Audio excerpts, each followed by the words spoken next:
So, you can forgive me, I said, looking deeply into Carla's eyes, but all I saw was emptiness. Her face quickly flushed with anger as she pressed her lips together and spat, "You lying bastard. You played 2 rounds, didn't you?" Carla stood abruptly, shouting, "I warned you about what would happen if you were late. I'm heading to the bar, picking up 3 strangers, and locking up as tight as an airlock." Grabbing her purse, she stormed out of the garage, slamming the door with such force that the entire house seemed to shake. I made my way to the bar, poured myself a rum and coke, and pulled out my cell phone. Dialing a number, I said, "Hello, Bob. Have her served. There's been a change of plans. Serve her at her lover's apartment in an hour. That'll give her enough time to pack, and me, enough time to pack my own bags. I was going to serve her after dinner, but this actually works better for me. Don't worry about using anything from tonight or last night. I've got plenty of evidence from the past 3 months. Besides, I'm going to file for irreconcilable differences anyway. I just needed the leverage. All right, I'll catch up with you later." After hanging up, I dialed another number. "George, Dan here. Yeah, come on in and change the locks." "Thanks, see you in 30. Dan sighed as he headed upstairs to the bedroom, pulling out 2 large suitcases. He started packing Carla's personal items, moving on to the bathroom to gather her toiletries, and then headed for the closet to grab enough clothes to last her until the sheriff could escort her back to pick up the rest of her things. He carried everything downstairs, placing the bags by the front door. At around 11 o'clock, a loud knock echoed through the house. A woman's voice came through the door, hurling obscenities. I picked up the phone and dialed the police, waiting until the red and blue lights flashed outside before approaching the door. Opening it, I saw 2 of the city's finest police officers standing there, along with Carla.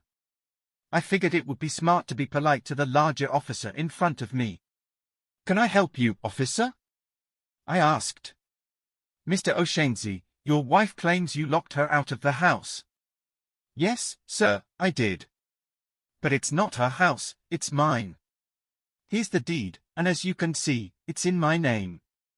I've served her with divorce papers and a restraining order, requiring her to stay at least 100 feet away from me." The officer reviewed the papers, handed them back, and asked, "Do you wish to press charges, Mr. O'Shaughnessy?" "Not at this time," I replied in a muffled tone. If you've ever read her comments on the Loving Wives website, you'd know she never reads the forwards carefully. She just skips over them, making her look like a fool, no matter how skilled the author is.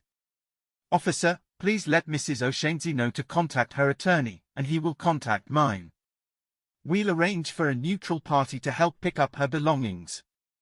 All her credit cards are disabled, except for one with a $500 limit. There are 2 bags of her things here." Wishing her a pleasant evening, I closed the door, feeling a sense of inner peace. The following Monday, knock, knock, I gestured for the young engineer to come in and take a seat while I finished my phone call. "Look, Bob, I'm willing to ensure she gets something, but legally, I'm broke and filing for Chapter 7. I barely have anything left but this house, and I've refinanced it. My people will get a nice severance package until I can start working again. Tell her if she doesn't settle reasonably, I'll send all the VHS tapes to her family and her co-workers." "All right, I'll talk to you later." "Hi, Sandy, how are you?" I smiled. "Great." Sandy giggled. "From that call, I guess you and Carla are getting divorced?" "Yes, divorcing. I can't handle her antics anymore. I'm just not built for this. I told her in great detail last Saturday that I'd cheated on her, but she called me a liar, stormed out of the house, and went straight to her lover." Sandy sighed. "Everyone around here knew she'd been cheating on you for the last 6 months. We didn't say anything because we assumed you were aware. I noticed you changed about 3 months ago. You seemed more distracted, sad, and like all your energy was gone. Dan, I've been in love with you for a long time, even before we started this company. Why do you think I followed you from our previous job? I always felt something was off with Carla, the way she acted around other men, things only another woman would notice. I wasn't going to make a move until you were free, if that ever happened. But when I saw her and her lover leaving my complex, I decided it was time. I got lucky. I was playing golf and waiting for a chance to play with you. I asked him to let me know when you needed a partner, and he arranged a tea time. You drank while I stuck to water, and it made things easy. After you showed off your golfing skills and got ahead, I made my move, removing your panties. That was when you became mine. Dan, in shock, replied, Carla told me I didn't understand anything.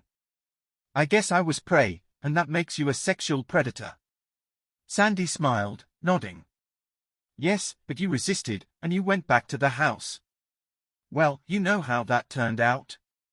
When we got to the car, it hit me that it wouldn't start.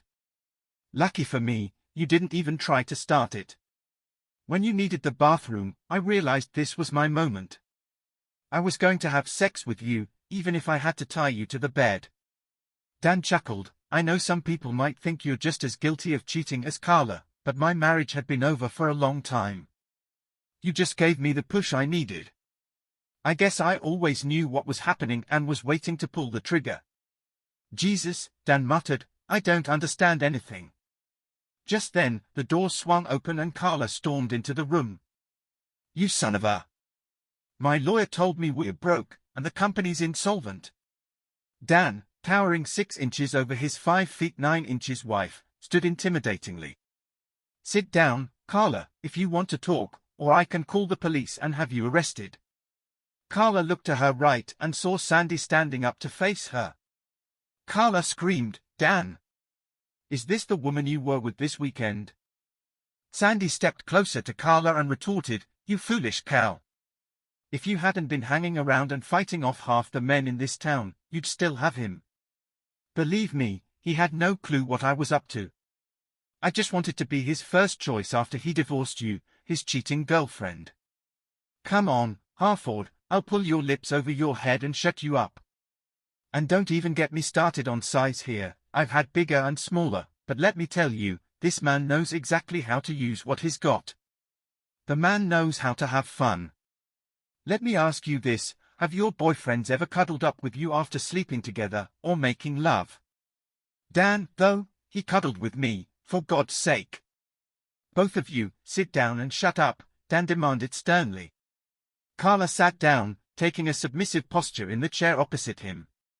She sighed, I'm sorry for what I did. I don't know what got into my head that made me ignore all the consequences of my actions. I just stopped thinking. Dan, you're smart, funny, and good-looking. I just forgot. For the record, Friday was the last time, and I even stopped taking the pill after that because I wanted your kids. They'd have the best DNA a woman could want from a man. Please be fair, and I'll go. I can understand that a one-time mistake might be forgivable, but I went too far, and I'm truly sorry for hurting you. The only thing I want to know is, how did you find out? I just recently got tested, and I don't have an STD. Did someone tell you? Leaning back in my chair, I smiled and replied, No, no one told me. I figured it out one day when I went to shift my golf bag. Since I know you don't play golf, I realized someone else had been in the house. One of your lovers had switched my 7-iron and 5-iron. That same day, I hired a private investigator and discovered you were having an affair. From then on, I started playing golf, setting my plan in motion. I know the Loving Wives section of the website is going to rain down on me for this, but if you sign the papers and let me go, I'll take care of you. You've worked hard over the past 4 years helping me build a company. Maybe I'll get a chance to start another one, and if I do, I'll give you a 5% non-voting stake. Carla sighed. All right, I'll take your word for it. I can thank your father for teaching you that. Oh, and I just realized everything you told me about her today was true. Dan only nodded. Excuse me, your name is Sandy, right?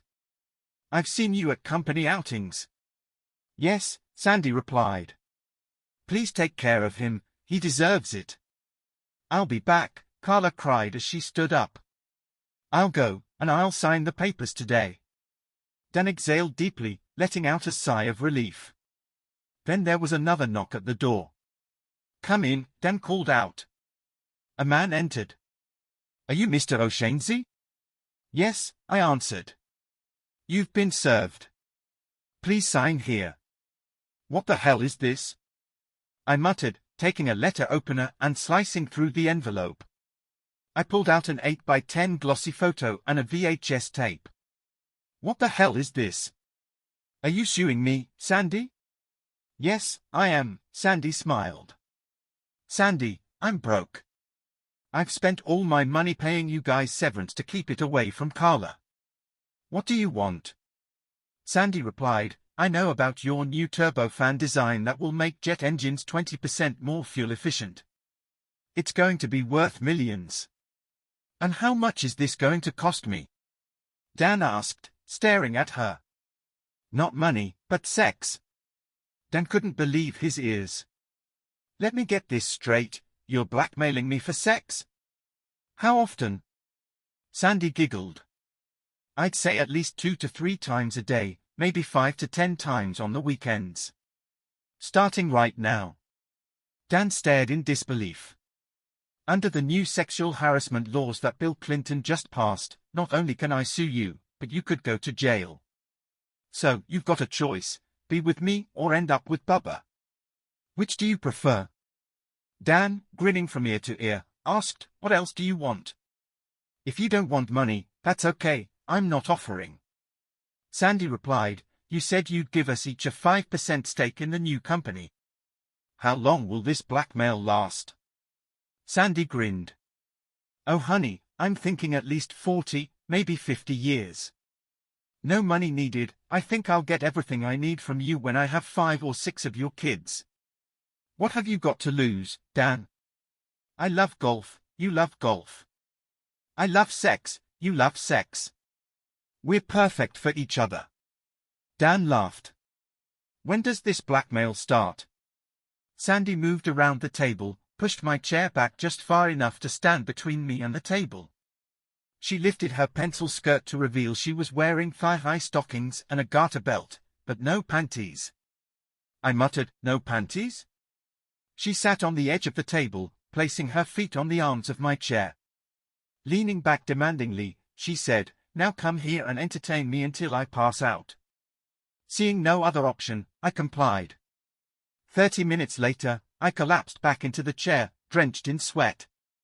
Sandy plopped into my lap, wrapping her arms around my neck, still trying to catch her breath. Sandy smiled. "Honey, this is going to be great. But I was wondering, don't you think you need to get a little more revenge on Carla? What about the guys she slept with? Are you just going to let them off the hook?" Dan's face tensed. He blushed and dropped Sandy from his lap. He threw the phone across the room, shattering it against the wall, then flipped the desk over with a yell, hurling his chair through the office window. "No, goddammit," he growled through gritted teeth. "They are not getting away with it. It's one thing to sleep with your wife, but it's another to mess with a man's golf clubs." Epilogue ***. A year later, Dan and Sandy were married. A year after that, Sandy gave birth to triplets, creating a new golf foursome for Dan.